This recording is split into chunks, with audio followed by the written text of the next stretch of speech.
बोलिए बाके बिहारी नंदलाल की जय। श्रीमद् भगवद गीता के तीसरे अध्याय का महात्म्य। श्री भगवान जी कहते हैं कि प्रिय, जन्म स्थान में एक जड़ नामक ब्राह्मण था जो कौशिक वंश में उत्पन्न हुआ था। उसने अपना जातीय धर्म छोड़कर बनिए की वृत्ति में मन लगाया। उसे पराई स्त्रियों के साथ व्यभिचार करने का व्यसन पड़ गया था। वह सदा जुआ खेलता, शराब पीता और शिकार खेलकर जीवों की हिंसा किया करता था। इसी प्रकार उसका समय बीतता था। धन नष्ट हो जाने पर वह व्यापार के लिए बहुत दूर उत्तर दिशा में चला गया। वहां से धन कमाकर घर की ओर लौटा। बहुत दूर तक का रास्ता उसने तय कर लिया था। एक दिन सूर्यास्त हो जाने पर जब दसों दिशाओं में अंधकार फैल गया, तब एक वृक्ष के नीचे उसे लुटेरों ने धर दबाया और शीघ्र ही उसके प्राण ले लिए। उसके धर्म का लोप हो गया था, इसलिए वह बड़ा भयानक प्रेत हुआ। उसका पुत्र बड़ा धर्मात्मा और वेदों का विद्वान था। उसने अब तक पिता के लौट आने की राह देखी। जब वे नहीं आए तब उनका पता लगाने के लिए वह स्वयं भी घर छोड़कर चल दिया। वह प्रतिदिन खोज करता, मगर राहगीरों से पूछने पर भी उसे उनका कुछ समाचार नहीं मिलता था। तदंतर एक दिन मनुष्य से उसकी भेंट हुई जो उसके पिता का सहायक था। उससे सारा हाल जानकर उसने पिता की मृत्यु पर बहुत शोक किया। वह बड़ा बुद्धिमान था। बहुत कुछ सोच विचार कर पिता का पारलौकिक कर्म करने की इच्छा से आवश्यक सामग्री साथ ले उसने काशी जाने का विचार किया। मार्ग में 7-8 मुकाम डालकर वह 9वें दिन उसी वृक्ष के नीचे पहुंचा जहां उसके पिता मारे गए थे। उस स्थान पर उसने संध्या उपासना की और गीता के तीसरे अध्याय का पाठ किया। इसी समय आकाश में बड़ी भयानक आवाज हुई। उसने अपने पिता को भयंकर आकार में देखा। फिर तुरंत ही अपने सामने आकाश में उसे एक सुंदर विमान दिखाई दिया जो महान तेज से व्याप्त था। उसमें अनेकों क्षुद्र घंटिकाएं लगी थी। उनके तेज से समस्त दिशाएं आलोकित हो रही थी। यह दृश्य देखकर उसके चित्त की व्यग्रता दूर हो गई। उसने विमान पर अपने पिता को दिव्य रूप धारण किए विराजमान देखा। उनके शरीर पर पीताम्बर शोभा पा रहा था और मुनि जन उसकी स्तुति कर रहे थे। उन्हें देखते ही पुत्र ने प्रणाम किया। तब पिता ने भी उसे आशीर्वाद दिया। तत्पश्चात उसने पिता से यह सारा वृतांत पूछा। उसके पिता ने उत्तर में सब बातें बताकर इस प्रकार कहना प्रारंभ किया। बेटा, दयावश मेरे निकट गीता के तृतीय अध्याय का पाठ करके तुमने इस शरीर के द्वारा किए हुए दुस्तज्य कर्म बंधन से मुझे छुड़ा दिया। अतः अब घर लौट जाओ, क्योंकि जिसके लिए तुम काशी जा रहे थे वह प्रयोजन इसमें तृतीय अध्याय के पाठ से ही सिद्ध हो गया है। पिता के योग कहने पर पुत्र ने पूछा, तात मेरे हित का उपदेश दीजिए तथा कोई और कार्य जो मेरे लिए करने योग्य हो वह बतलाइए। तब पिता ने उसे पूछा, अनघ, तुम्हें यही कार्य फिर करना है। मैंने जो कर्म किया वही मेरे भाई ने भी किया। इससे वे घोर नरक में पड़े हैं, उनका तुम्हें उद्धार करना चाहिए तथा मेरे कुल के और भी जितने लोग नरक में पड़े हैं उन सब का भी तुम्हारे द्वारा उद्धार हो जाना चाहिए। यही मेरा मनोरथ है। बेटा, जिस साधन के द्वारा तुमने मुझे संकट से छुड़ाया है उसी का अनुष्ठान औरों के लिए भी करना उचित है। उसका अनुष्ठान करके उसे होने वाले पुण्य उस नारकीय जीव को संकल्प करके दे दो। इससे वे समस्त पूर्वज मेरी तरह ही यातना से मुक्त हो जाएंगे। स्वल्प काल में ही श्री विष्णु के परम पद को प्राप्त हो जाएंगे। पिता का यह संदेश सुनकर पुत्र ने कहा, तात, यदि ऐसी ही बात है और आपकी भी ऐसी रुचि है तो मैं समस्त नारकीय जीवों का नरक से उद्धार कर दूंगा। यह सुनकर उसके पिता बोले, बेटा, एवं मस्तु तुम्हारा कल्याण हो। मेरा अत्यंत प्रिय कार्य संपन्न हो गया। इस प्रकार पुत्र को आश्वासन देकर उसके पिता श्री भगवान विष्णु के परम धाम को चले गए। तत्पश्चात वह भी लौटकर जन्म स्थान में आया और परम सुंदर भगवान श्री कृष्ण जी के मंदिर में उनके समक्ष बैठकर पिता के आदेशानुसार गीता के तीसरे अध्याय का पाठ करने लगा। उसने नारकी जीवों का उद्धार करने की इच्छा से गीता पाठ जनित सारा पुण्य संकल्प करके दे दिया। इसी बीच में भगवान विष्णु के दूत यातना भोगने वाले नारकी जीवों को छुड़ाने के लिए यमराज के पास गए। यमराज ने नाना प्रकार के सत्कारों से उनका पूजन किया और कुशल पूछी। वे बोले, धर्मराज, हम लोगों के लिए सब और आनंद ही आनंद है। इस प्रकार सत्कार करके पितृलोक के सम्राट परम बुद्धिमान यम ने विष्णु दूतों से यमलोक में आने का कारण पूछा। तब विष्णु दूतों ने बताया कि यमराज शेषशय्या पर शयन करने वाले भगवान विष्णु जी ने हम लोगों को आपके पास कुछ संदेश देने के लिए भेजा है। भगवान हम लोगों के मुख से आपकी कुशल पूछते हैं और यह आज्ञा देते हैं कि आप नरक में पड़े हुए समस्त प्राणियों को छोड़ दें। अमित तेजस्वी भगवान विष्णु का यह आदेश सुनकर यम ने मस्तक झुकाकर उसे स्वीकार किया और मन ही मन कुछ सोचा। तत्पश्चात मदोन्मत्त नारकी जीवों को नरक से मुक्त करके उनके साथ ही वे भगवान विष्णु जी के वास स्थान में चले। यमराज श्रेष्ठ विमान के द्वारा जहाँ क्षीर सागर है वहाँ पहुँचे। उनके भीतर कोटि कोटि सूर्य के समान कांतिमान, नील कमल के समान श्याम सुंदर लोकनाथ जगत गुरु श्री हरि का उन्होंने दर्शन किया। भगवान का तेज उनकी सैया बने हुए शेषनाग के फणों के मणियों के प्रकाश से दुगना हो रहा था। वे आनंद युक्त दिखाई दे रहे थे। उनका हृदय प्रसन्नता से परिपूर्ण था। भगवती लक्ष्मी जी अपने सरल चितवन से प्रेम पूर्वक उन्हें बार बार निहार रही थी। चारों ओर योगी जन भगवान की सेवा में खड़े थे। उन योगियों की आंखों के तारे ध्यानस्थ होने के कारण निश्चल प्रतीत होते थे। देवराज इंद्र अपने विरोधियों को परास्त करने के उद्देश्य से भगवान की स्तुति कर रहे थे। ब्रह्मा जी के मुख से निकले हुए वेदांत वाक्य मूर्तिमान होकर भगवान के गुणों का गान कर रहे थे। भगवान पूर्णतः संतुष्ट होने के साथ ही समस्त योनियों की ओर उदासीन प्रतीत होते थे।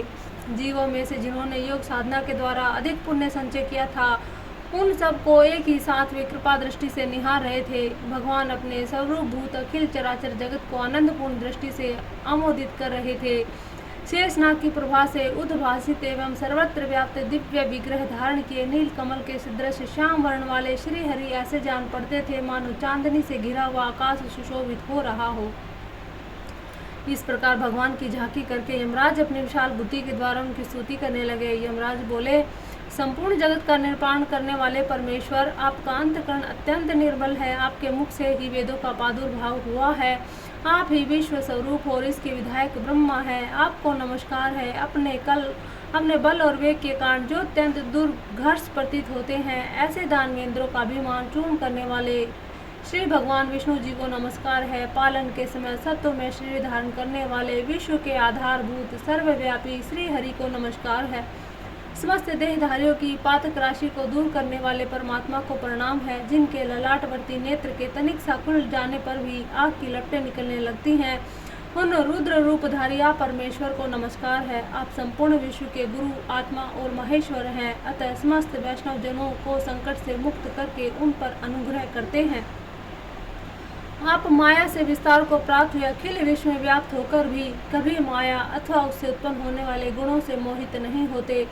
माया तथा माया जनित गुणों के बीच में स्थित होने पर भी आप पर उनमें से किसी का प्रभाव नहीं पड़ता। आपकी महिमा का अंत नहीं है, क्योंकि आप असीम हैं। फिर आप वाणी के विषय कैसे हो सकते हैं? अतः मेरा मौन रहना ही उचित है। इस प्रकार स्तुति करके यमराज ने हाथ जोड़कर कहा, जगत गुरु, आपके आदेश से इन जीवों को गुण रहित होने पर भी मैंने छोड़ दिया है। अब मेरे योग्य जो कोई कार्य हो उसे बतलाइए।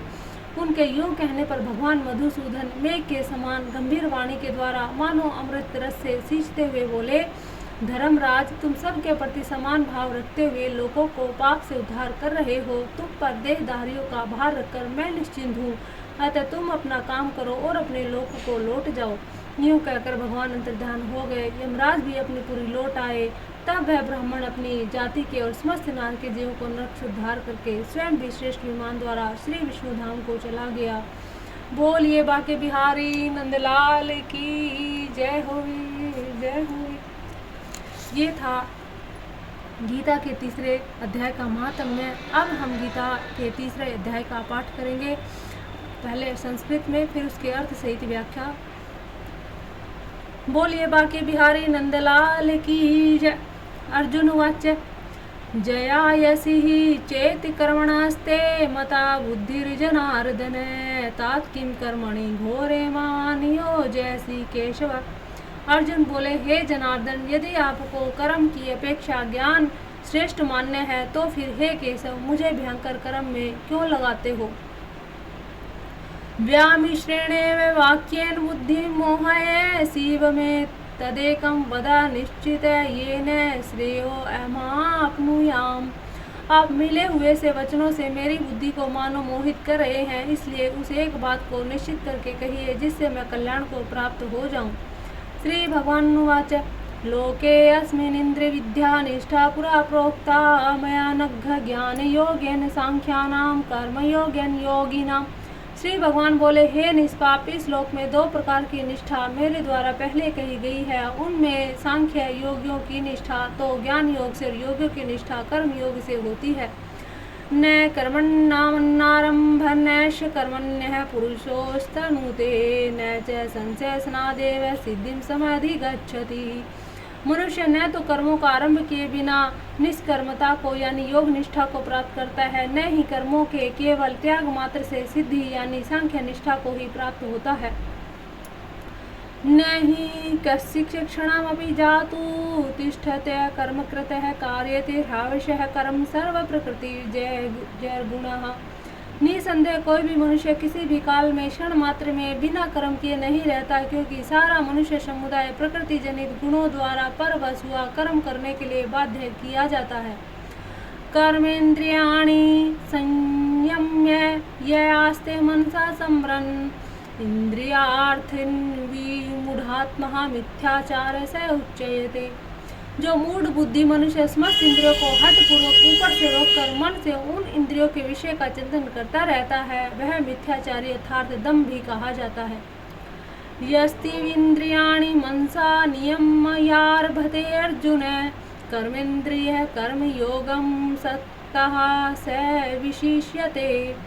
किंतु हे अर्जुन, जो पुरुष मन से इंद्रियों को वश में करके अनासक्त हुआ समस्त इंद्रियों द्वारा कर्म योग का आचरण करता है, वही श्रेष्ठ है।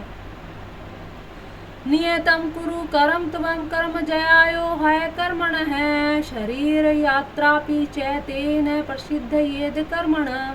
तू शास्त्र विहित कर्तव्य कर्म कर, क्योंकि कर्म न करने की अपेक्षा कर्म करना श्रेष्ठ है, तथा कर्म न करने से तेरा शरीर निर्वाह भी नहीं सिद्ध होगा।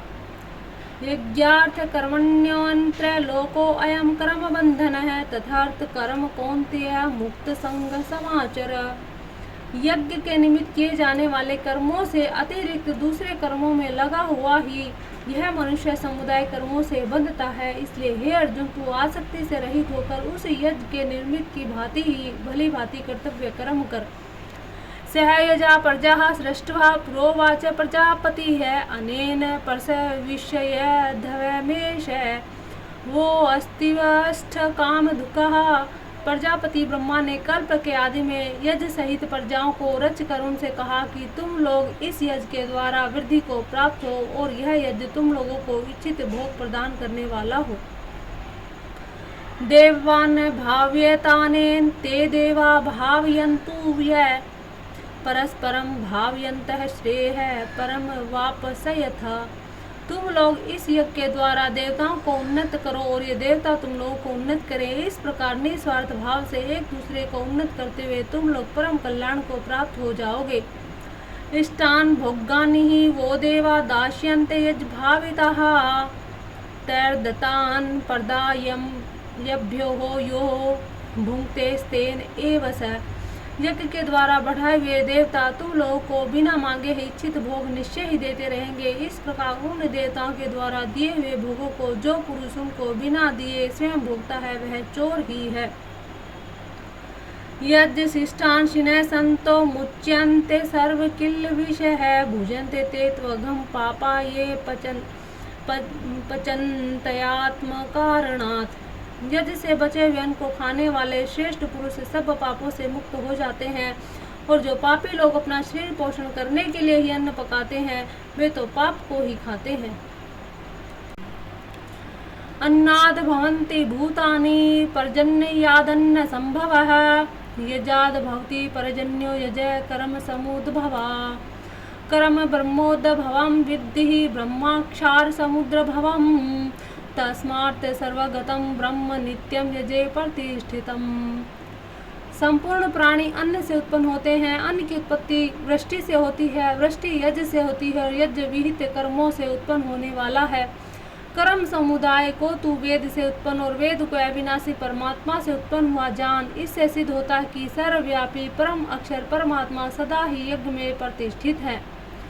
एवं परिवर्तितं चक्रम नावर्त्यति है यह अघार यूरिनिंद्रिया रामो मोघम पार्थ स जीवति। हे पार्थ, जो पुरुष इस लोक में इस प्रकार परंपरा से प्रचलित सृष्टि चक्र के अनुकूल नहीं बरतता अर्थात अपने कर्तव्य का पालन नहीं करता, वह इंद्रिय के द्वारा भोगों में रमण करने वाला पापायु पुरुष व्यर्थ ही जीता है। यस्तवात् मर्तिरेव स्यादातृप्तश्च मानवः आत्मन्येव च संतुष्टस्य कार्य न विद्यते। परंतु जो मनुष्य आत्मा में ही रमण करने वाला और आत्मा में ही तृप्त तथा आत्मा में ही संतुष्ट हो, उसके लिए कोई कर्तव्य नहीं है।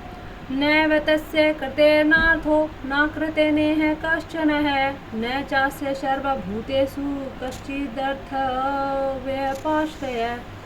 उस महापुरुष का इस विश्व में न तो कर्म करने से कोई प्रयोजन रहता है, न ही कर्मों के न करने से ही कोई प्रयोजन रहता है, तथा संपूर्ण प्राणियों में भी इसका किंचित मात्र भी स्वार्थ का संबंध नहीं रहता। तस्मात् सक्तः संततम कार्यकरम समाचरय, असक्तो ह्रायचरन् करम परमाप्नोति पुरुषः। इसलिए तू निरंतर आसक्ति से रहित होकर सदा कर्तव्य कर्म को भली भांति करता रहे, क्योंकि आसक्ति से रहित होकर कर्म करता हुआ मनुष्य परमात्मा को प्राप्त हो जाता है। कर्मण्य ही संसिद्धिमास्थितः जनकादयः, लोक संग्रह मेवापि संपश्यन् कर्तुमर्हसि।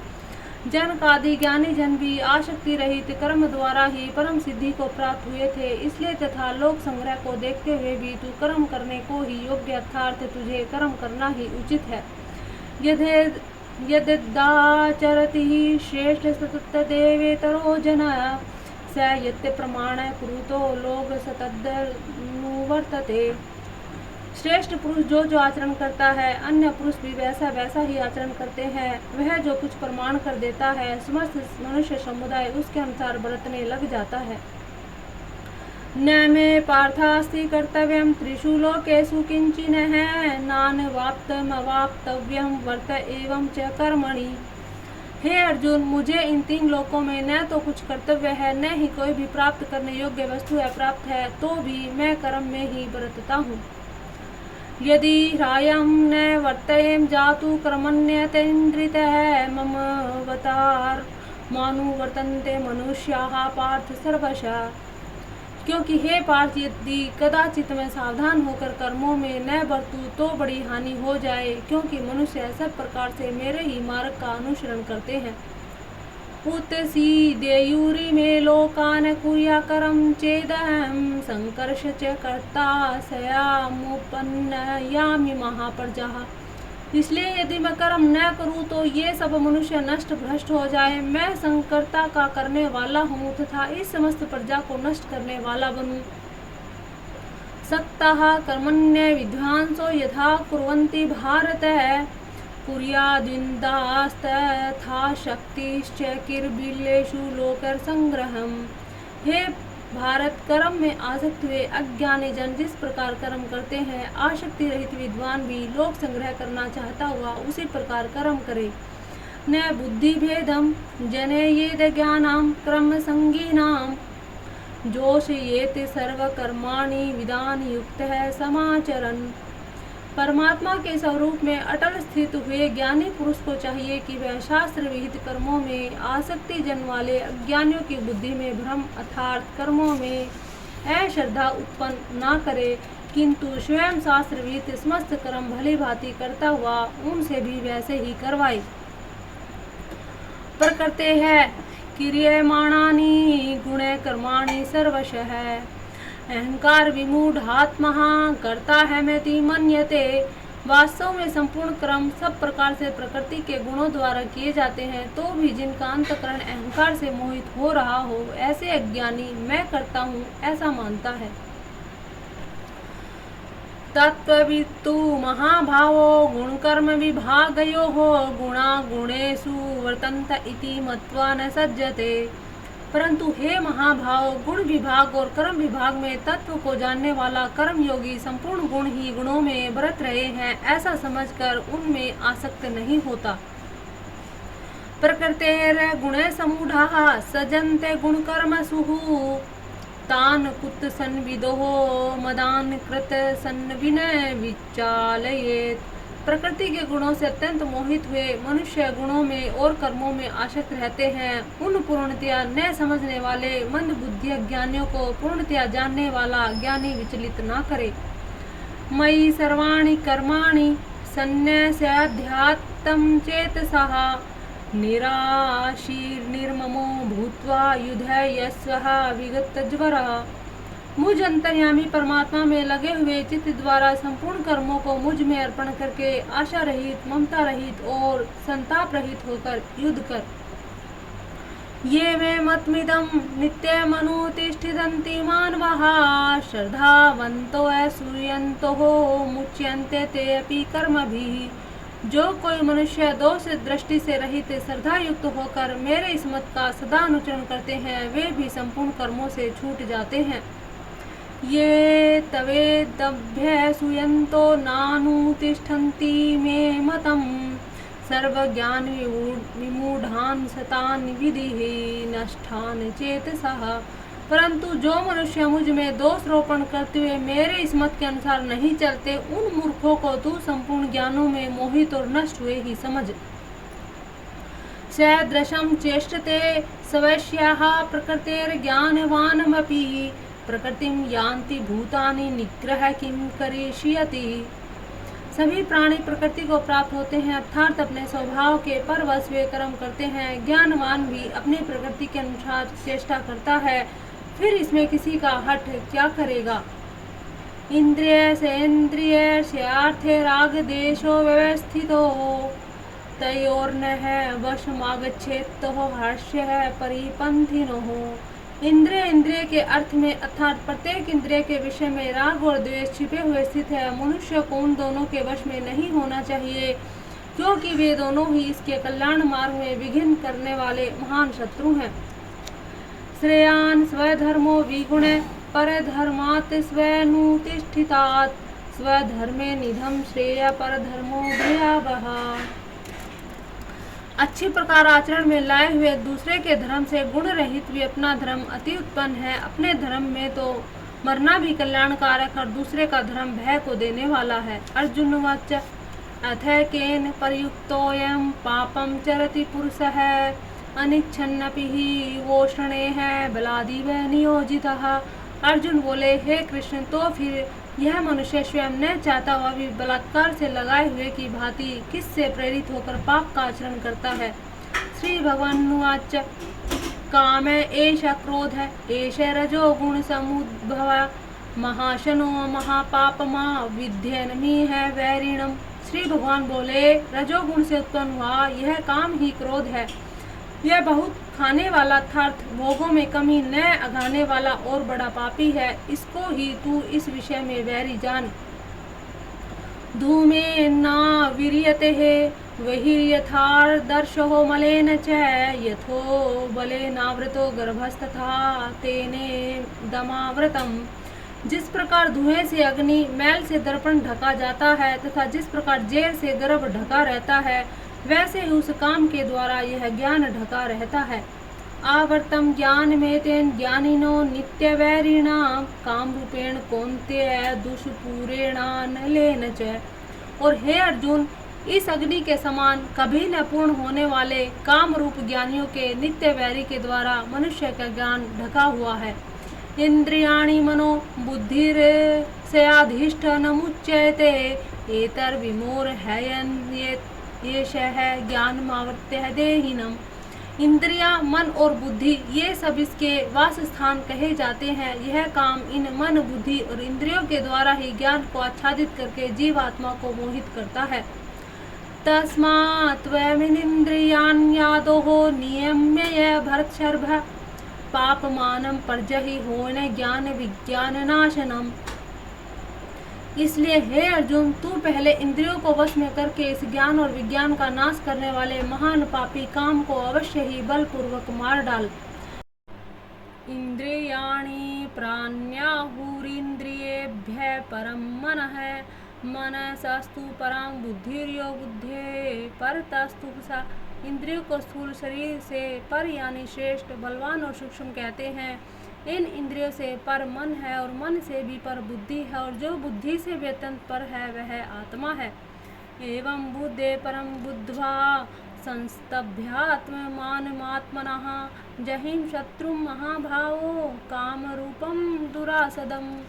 इस प्रकार बुद्धि से पर अर्थात सूक्ष्म, बलवान और अत्यंत श्रेष्ठ आत्मा को जानकर और बुद्धि के द्वारा मन को वश में करके महाभाव तू इस काम रूप दुर्जय शत्रु को मार डाल। ओम तत्सदिति श्रीमद्भगवद्गीतासूपनिषत्सु ब्रह्म विद्यायां योग शास्त्रे श्री कृष्ण अर्जुन संवादे क्रम योगो नाम तृतीयोऽध्याय। बोलिए बाकी बिहारी नंदलाल की जय। हरि शरणम हरि अर्पण हरि अर्पण।